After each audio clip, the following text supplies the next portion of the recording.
Greetings, fellow. I'm here to bring you the latest news from around the galaxy. It's been a big week.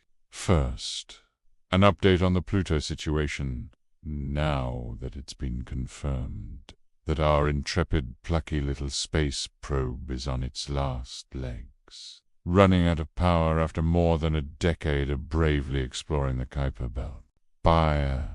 NASA has announced that they will be putting the dwarf planet S best interests aside, and are going to try to crash the probe into Pluto's largest moon, Corona.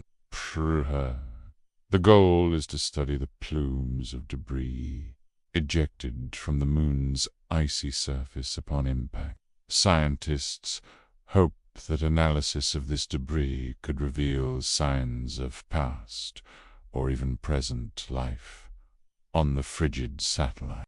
We wish the brave little rover a smooth ride and a softer crash landing. You'll be in the history books, pal. Next, we have a very interesting development in the search for extraterrestrial intelligence.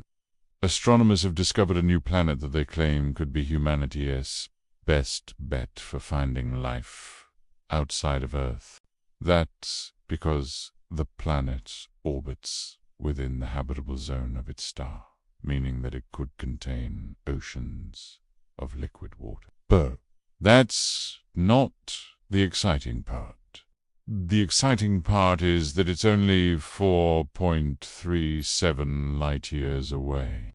Well, light-years is a bit of an exaggeration, since it is actually closer to 22 Bok, considering that most potentially habitable planets are light centuries away.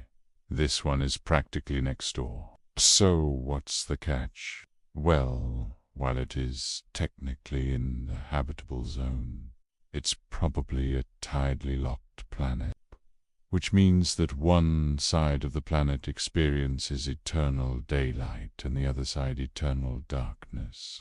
There's also a good chance that it is covered in a thick, toxic atmosphere and has a hellish landscape of sulfuric acid, rain, and giant volcano.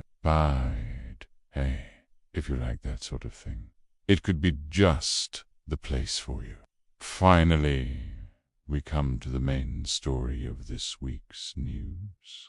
As you all know, here at Alien News Network, we take great pains to bring you only the most accurate and reliable reports of extraterrestrial activity. But, unfortunately, we can't make sense of everything that's out there.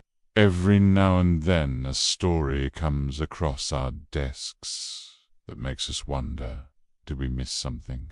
And that brings us to this week's listener question. Our esteemed Flat Earth correspondent recently reached out to us with a query. Why do Earthlings believe in conspiracy theory? Specifically, why do they believe that the Earth is flat? They know it's a sphere. They can plainly see that ships disappear hull first over the horizon. They watch rockets launch into orbit every week, and satellites stream live footage back to Earth every day. So why would anyone think that the Earth is anything but round? And more importantly, why would they think that we're secretly in on the lie? Well, I've run it by our alien analyst Glaban, and he seems to have a few theories of his own. Take a load off, Glaban. Well, you humans sure do love your conspiracy theory. I mean, lizard overlords. Really. I thought that one was ridiculous until I saw the evidence. All those handsome, charismatic leaders who always seem to be up to no good. I mean, come on. Look at this one. Obviously reptilian. Anyway, your conspiracy theories are quite fascinating to us. On my home planet, we have a much more straightforward theory. We believe that the sky is an endless ocean of sentient squid. And when these squid get bored, they send their tentacles down to Earth and possess unsuspecting humans to do their bidding. And, of course, we base this belief on solid evidence, namely this blurry photograph taken by a fisherman. But, then again, you humans aren't exactly rational creatures. You believe that your planet is flat, despite all evidence to the contrary, because you want to feel special. You see, when humans came up with the idea that the Earth is the center of the universe, it gave them a great sense of importance. They commissioned massive observatories, sent probes into orbit, walked on the moon.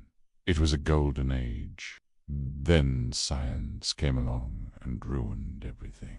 Turns out the Earth isn't even a solar system. We're just a backwater planet orbiting a mediocre star in an average galaxy.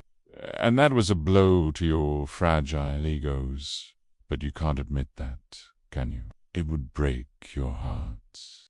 So, instead you retreat into fantasy, clinging to the comforting delusion that you're still special.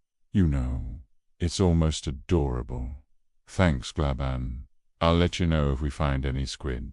Tentacles make great pillows, you know.